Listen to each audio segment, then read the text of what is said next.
வேதத்திலே நான் சில காரியங்களை நான் சொல்லிவிட்டு நான் வேதத்திற்குள்ளாக செல்ல விரும்புகிறேன். அதாவது நம்ம எப்படிப்பட்ட உடைக்கப்பட்ட சூழ்நிலையில இருந்தாலும் தேவ பிரசன்னத்துக்கு நாம் அமரும் பொழுது நம்முடைய காயங்களும் நமக்கு உள்ளாக இருக்கிற எல்லா காரியங்களும் நம்மை விட்டு மாற்றப்படுகிறதை தேவனுடைய பிரசன்னம் அங்கே நமக்கு நடப்பிக்கிற அற்புதத்தை பார்க்கும் பொழுது அது நமக்கு விளங்கும். அல்லேலூயா. அன்னாளை குறித்து வேதத்திலே சொல்லும் பொழுது அன்னாளுடைய புருஷன் அன்னாள் கிட்ட சொல்றார், நீ 10 குமாரர்களை பார்க்கிலும் எனக்கு நீ விசேஷமானவள் சொல்றார். அப்ப அன்னாளுடைய இருதயம் வேதனைப்பட்டு கிடக்குது. அவனோட மூத்த மனைவி இவளை ரொம்ப காயப்படுத்துறார். எல்கனாவுடைய மூத்த மனைவி அன்னாளை மிகவும் காயப்படுத்த அவளுடைய இருதயத்துல அந்த காயமானது இருதயத்துல இருந்து கொண்டே இருக்கிறது. ஆனால் இந்த எல்கனா எவ்வளவுதான் அவளை நான் எல்லாத்த காட்டிலும் உன்னை அதிகமா நேசிக்கிறேன், 10 குமாரர்களை காட்டிலும் உனக்கு அதிகமா நான் உன்னிடத்துல அன்பு கூறுகிறேன்னு சொன்னாலும் அந்த அன்னாளுடைய இருதயத்தில் இருந்த வேதனையை எல்கனாவுடைய வார்த்தை மாற்ற முடியவில்லை. ஒரு புருஷனுடைய வார்த்தையோ இல்ல நமக்கு நெருக்கமானவங்களுடைய வார்த்தையோ நம்முடைய இருதயத்தில் இருக்கிற காயத்தை மாற்ற முடியாது. எப்பொழுது அன்னாள் தேவ பிரசன்னத்துக்கு வந்தாலோ அந்த இடத்துல முழங்கால் படியிட்டு ஆண்டவருடைய சமூகத்திலே முழங்கால் படியிட்டு ஆண்டவரே என்று சொல்லி அவள் துக்க முகத்தோடு கர்த்தருடைய சமூகத்திலே வேதத்திலே சொல்லியிருக்கு, அவர் உதடுகள் மாத்திரம் அசைந்தது என்று வேதத்திலே சொல்லப்பட்டிருக்குது. அவர் கர்த்தருடைய சமூகத்திலே தன்னுடைய இருதயத்தெல்லாம் ஊற்றி செபித்த பின்பு வேதத்தில் சொல்லப்பட்டிருக்கிறது, அவள் முகம் துக்க முகமா இருக்கவில்லை என்று சொல்லப்பட்டிருக்கிறது. உங்களுடைய துக்கத்தையும் உங்களுடைய காயங்களையும் உங்களுக்கு உள்ளாக இருக்கிற எல்லா காயங்களையும் மாற்றுகிற வல்லமை தேவ பிரசன்னத்திலே உண்டு. எப்படிப்பட்ட காயத்தோடு, எப்படிப்பட்ட நிந்தனைகளோடு, எப்படிப்பட்ட அவமானத்தோடு நாம் தேவனுடைய பிரசன்னத்திலே அமரும் பொழுது கர்த்தருடைய பிரசன்னம் அந்த காயங்களை முற்றிலுமாய் மாற்றுகிறது. தெய்வ பிள்ளைகளே, இதை முதலாவது நாம் அறிந்து கொள்ள வேண்டியது மிகவும் முக்கியமாக இருக்குது. ஆமென். இன்னைக்கு நான் பேச வந்தது வேற, உண்மையாகவே ஆண்டவர் இதை சொல்லிவிட்டு பிற்பாடு தேவனுடைய வசனத்துக்கு போகலாம் என்று இருந்தேன். இது கர்த்தர் உங்களோடு கூட பேசுகிற வார்த்தை. அல்லேலூயா. இன்றைக்கு நான் பேச போகிற முக்கியமான வார்த்தை என்னவென்றால், நாம் பரிசுத்த ஆவியானவருடைய உதவியை நாடுகிறவர்களாய் இருக்க வேண்டும். இன்றைக்கு அநேக பிரசங்கங்கள் செய்யப்படுகிறது, அநேக ஜெபங்கள் செய்யப்படுகிறது, அநேக காரியங்கள் சபைகளில் நடைபெறுகிறது, ஆராதனைகள் நடைபெறுகிறது. ஆனாலும் பரிசுத்த ஆவியானவருடைய துணை இல்லாமல் செய்யப்படுகிற எந்த காரியங்களாக இருந்தாலும் அது வீணான காரியமாக இருக்கிறது. வேதத்திலே யோவானுக்கு எழுதின சுவிசேஷம் 14வது அதிகாரத்திலே 16வது வசனத்திலே வேதம் சொல்லுகிறது, நான் என்னுடைய நாமத்தினாலே சத்திய ஆவியாகிய வேறொரு தேற்றரவாளனை உங்களுக்காக அனுப்ப போகிறேன் என்று வேதத்தில் சொல்லப்பட்டிருக்கிறது. அந்த தேற்றரவாளன்ற வார்த்தைக்கு கிரேக்க மொழியில பேராக்லீட் என்ற வார்த்தை யூஸ் பண்ணப்பட்டிருக்கு. இந்த பேராக்லீட் என்ற வார்த்தை உதவி செய்கிறவர் அர்த்தம். அல்லேலூயா. இயேசு கிறிஸ்து அவர் போன பின்பு நமக்காக உதவி செய்கிற ஒருவரை இந்த பூமிக்கு அனுப்ப போகிறேன் என்று வாக்குத்தத்தம் செய்கிறார். அப்படி என்றால் நாம் எப்பொழுதெல்லாம் நாம் ஒரு ஜெபத்தை பண்ணுறோமா, இல்லன்னா நம்ம வேதத்தை வாசிக்கிறோமா, இல்லன்னா நம்ம யாருக்குன்னா செய்தி கொடுக்கிறதுக்காக போறோமா, நம்ம எப்பொழுதுமே கர்த்தருடைய பிரசன்னத்தை, கர்த்தருடைய உதவியை நாடுகிறவர்களாக இருக்க வேண்டும். அவருடைய உதவி இல்லாமல் செய்யப்படுகிற எந்த காரியங்களும் அது வீணாக இருக்கும். ஒரு பையன் ஒரு பெரிய கல்ல நகட்டிக்கிட்டே இருந்தான். அப்ப நகட்டவே முடியல அவனால. அந்த பெரிய கல்லை நகட்ட முடியாம கடைசி கடப்பாறை கீழே போட்டுட்டான், வெளியே போயிட்டான். அப்ப அவங்க தகப்பன் மாடி மேல இருந்து அந்த பையனை பார்த்துக்கிட்டே இருந்திருக்கிறார். அப்ப கீழே இந்த பையன் போயிட்டு அவங்க அப்பா கிட்ட சொன்னானா, ஏப்பா நீ பார்த்துக்கிட்டே இருக்கிறிய, அவ்வளவு பெரிய கல்லை நகட்டுறதுக்கு நீ எனக்கு உதவி செய்யலாம்ல அப்படின்னு கேட்டப்ப அந்த தகப்பன் சொன்னாராம், நீ ஏன் மகனை என்கிட்ட உதவி கேட்கலன்னு சொன்னார். இப்படிதான் நம்முடைய சொந்த முயற்சியில, நம்முடைய சொந்த பலத்துல நமக்கு இருக்கிற பிரச்சனைகள்லாம் தாண்டிடலாம், நமக்கு இருக்கிற பிரச்சனைகள்லாம் நகட்டிடலாம், நமக்கு இருக்கிற பிரச்சனைகள்லாம் மாத்திடலாம். சொந்த பலத்துல நம்ம முயன்றுகிட்டு இருக்கிறோம். பரிசுத்த ஆவியானவர் ஒரு மூலையில வச்சுக்கிட்டு இருக்கோம். அவருடைய உதவி இல்லாமல் நாம் செய்கிற எந்த காரியங்களும் நம்முடைய வாழ்க்கையில அது பலமில்லாததாக இருக்கும், அது அர்த்தமற்றதாக இருக்கும். எப்ப பரிசுத்த ஆவியானுடைய உதவியை நம்ம நாடுறோமோ அப்பவே நம்முடைய வாழ்க்கை முழுவதும் மாற்றப்படும். அல்லேலூயா. அப்ப பரிசுத்த ஆவியானவருடைய உதவியை நீங்கள் நாடுகிறவர்களா இருக்க வேண்டும் என்று நான் விரும்புகிறேன். எப்படிப்பட்ட பிரச்சனைகள் வந்தாலும் நீங்க பரிசுத்த ஆவியானவருடைய உதவியை நாடும் பொழுது அது உங்களுடைய வாழ்க்கையவே அது மாற்றி போடுகிறதா இருக்கும். ரோமர் 8:28 அதிகாரம் 26வது வசனத்துல சொல்லப்பட்டிருக்கிறது, அந்தப்படி ஆவியானவர் தாமே நம்முடைய பலவீனங்களில் நமக்கு உதவி செய்கிறார் என்று சொல்லப்பட்டிருக்கு. பலவீனம் சொல்லப்படாம பலவீனங்கள் சொல்லப்பட்டிருக்கு, புளூரல்ல சொல்லப்பட்டிருக்கு.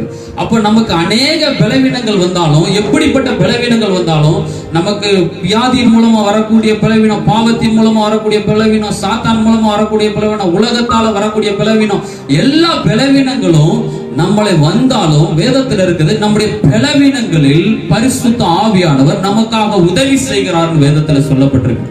அப்போ உதவி செய்கிறவரை நம்ம உதவிக்கு கூப்பிடும் பொழுது அது வித்தியாசமா இருக்கும். ஆமென்.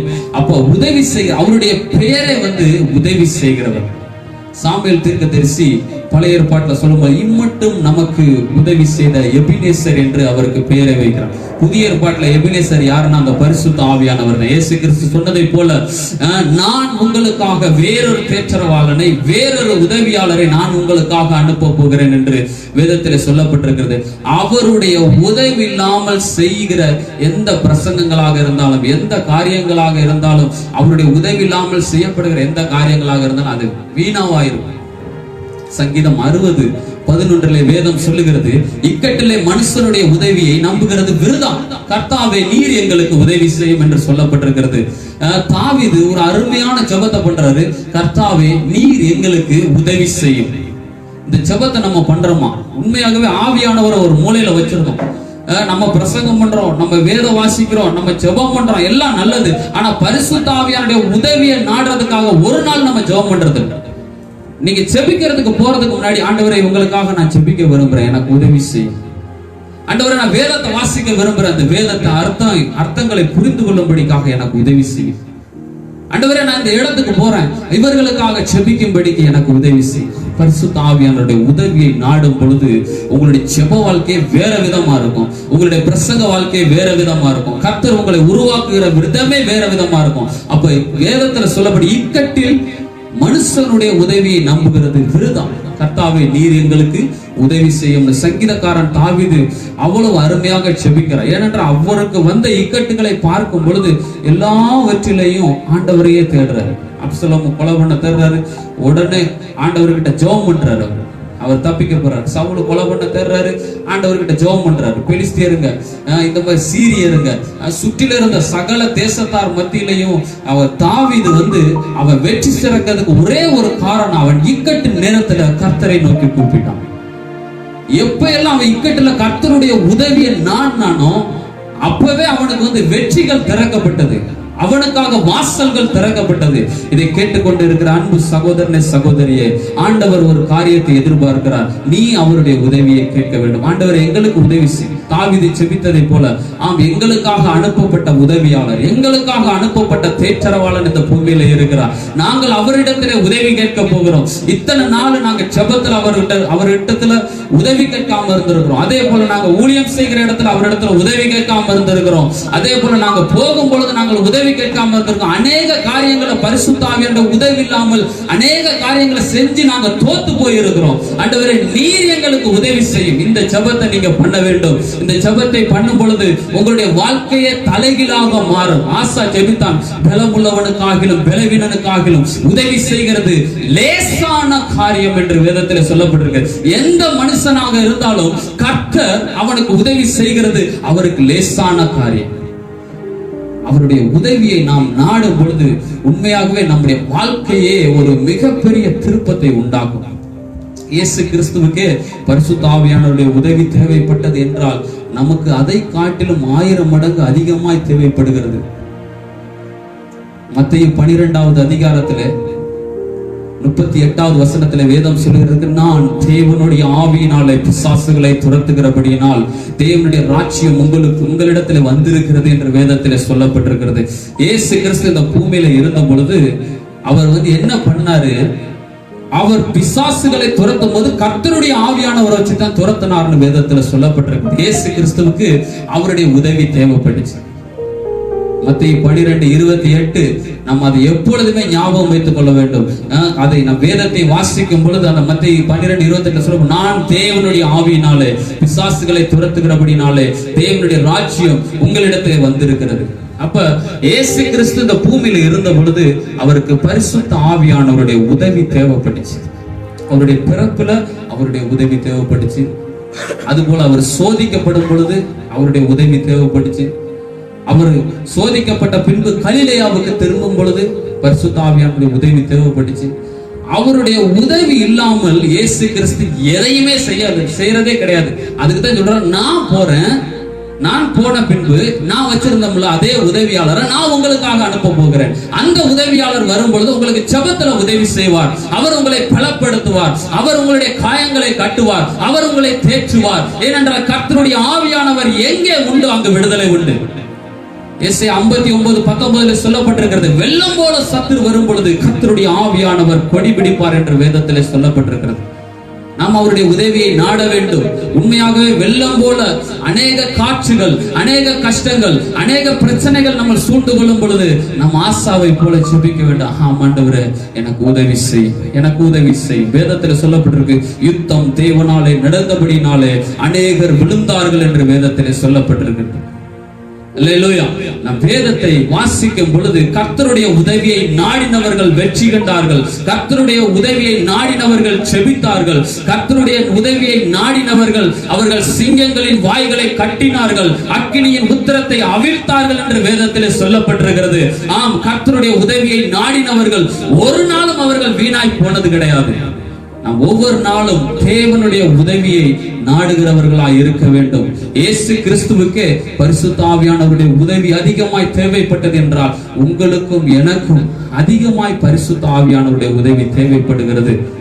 அப்போஸ்தலர் 10:38 வேதவசனம் சொல்லுகிறது, நசரேயனாகிய இயேசு கிறிஸ்துவை தேவன் பரிசுத்த ஆவியினாலும் வல்லமையினாலும் அபிஷேகம் பண்ணினார். தேவன் அவருடனே கூட இருந்தபடியினாலே நன்மை செய்கிறவராயும் பிசாசின் வல்லமையில் அகப்பட்ட யாவரையும் குணமாக்குறவராயும் சுற்றித் இருந்தார் என்று வேதத்திலே சொல்லப்பட்டிருக்கிறது.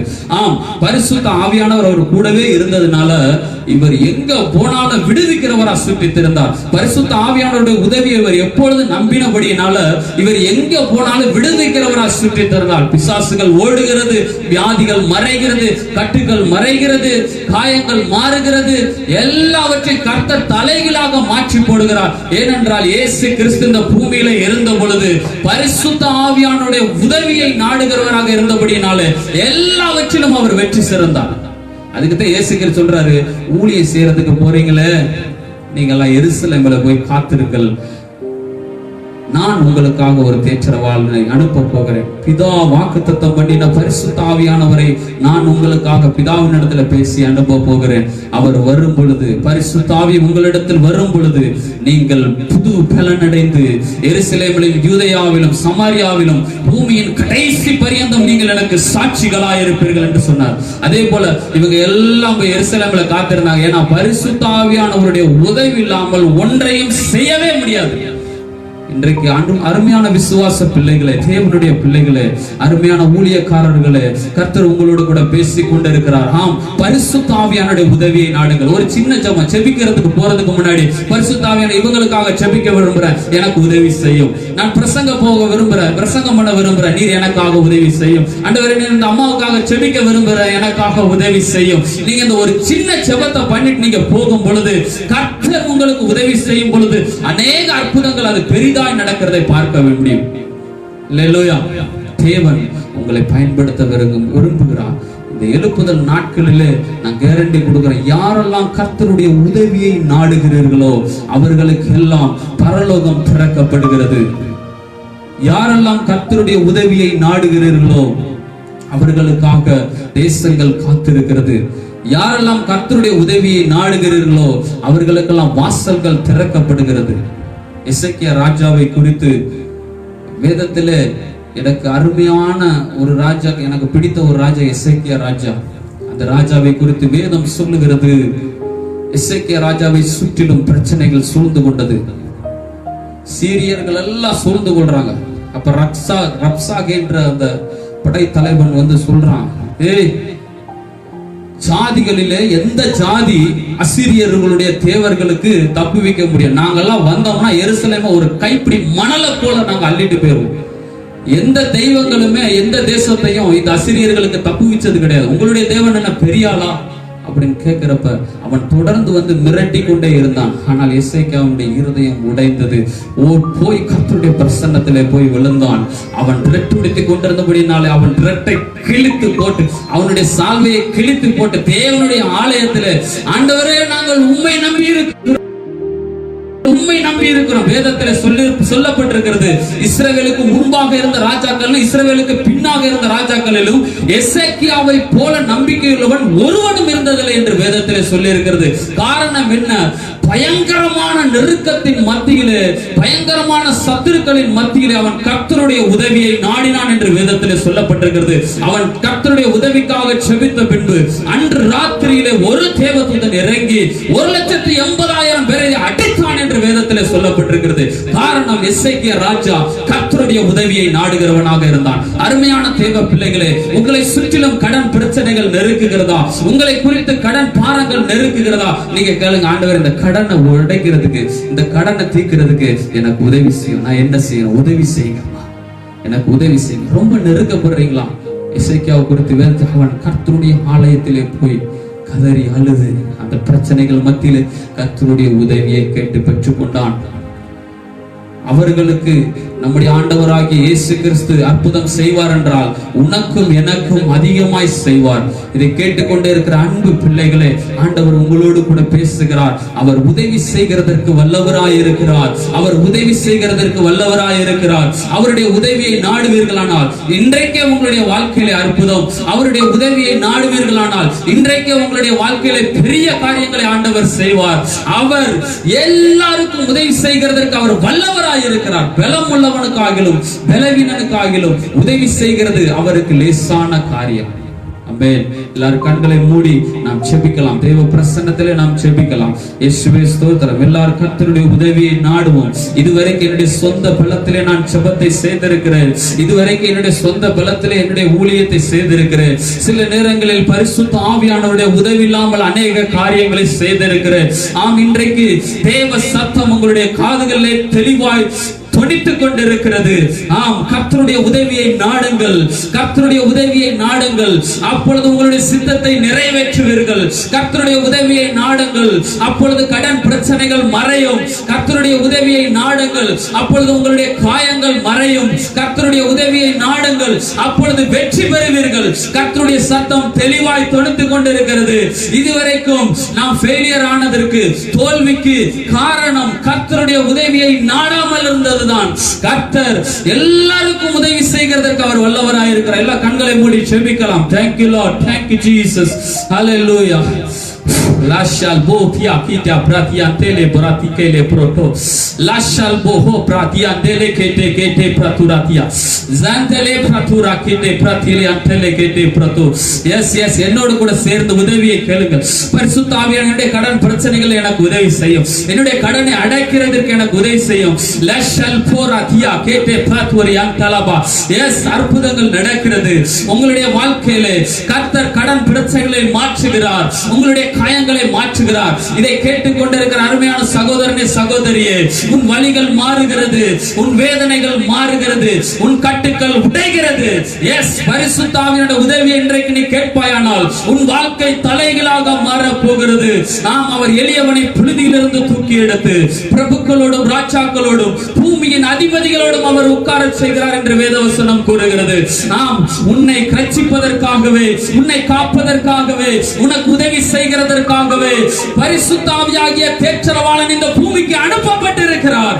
அவர் வந்ததற்கு நோக்கம் உங்களுக்கு உதவி செய்கிறதற்காகவே, உங்கள் பிரச்சனைகளை காற்று, உங்கள் பிரச்சனைகளை உடைப்பதற்காக, உங்கள் காயங்களை மாற்றுவதற்காக, உங்களுடைய எல்லா எரிக போல நிற்கிற எல்லா காரியங்களை மாற்றுவதற்காக இந்த பூமிக்கு பரிசுத்த ஆவியானவர் அனுப்பப்பட்டிருக்கிறார். ஆம் ஆண்டவரே, ஆண்டவரே, இதை கேட்டுக்கொண்டிருக்கிற ஒவ்வொரு பிள்ளைகளையும் உடைய கரத்திலே ஒப்புக் கொடுக்கிறோம். அவர்களை ஆசீர்வதியும். இந்த நாளில் அவர்கள் செய்கிற ஒவ்வொரு காரியமும் பரிசுத்த ஆவியானவரிடத்திலிருந்து அவர்கள் உதவி கேட்கிறவர்களாய் மாறட்டும். இயேசுவே, ஒவ்வொரு நாளும் பரிசுத்த ஆவியானவருடைய உதவி அவர்கள் நாடுகிறவர்களாய் மாறட்டும். ஜெப வாழ்க்கையிலும் ஆண்டவரே என்ன செய்ய வேண்டும், எங்கு செல்ல வேண்டும், எப்படியெல்லாம் நாங்கள் இருக்க வேண்டும் என்பதற்காக பரிசுத்த ஆவியானவருடைய உதவியை நாடுகிறவர்களாய் இருக்கட்டும். ஆண்டவரே உம்முடைய கரத்திலே ஒப்பு கொடுக்கிறோம். ஆண்டவரே உம்முடைய கரத்திலே ஒப்பு கொடுக்கிறோம். ஒவ்வொரு பிள்ளைகளையும் ஆசீர்வதிப்பீராக. உம்முடைய பலத்தை என் அடியானாகிய இஸ்ரவேலே, நான் தெரிந்து கொண்ட யாக்கோபே, என் நண்பனான ஆபிரகாமின் சந்ததியே, நீ என் அடியான், நான் உன்னை தெரிந்து கொண்டேன். நீ அச்சப்படாதே, நான் உன்னோடே இருக்கிறேன். திகையாதே, நானே உன் தேவன். நான் உன்னை பலப்படுத்தி உனக்கு உதவி செய்வேன். என் நீதியின் வலக்கரத்தினால் உன்னை தாங்குவேன் என்று உங்களை கர்த்தர் ஆசீர்வதிக்கிறார். ஆமென்.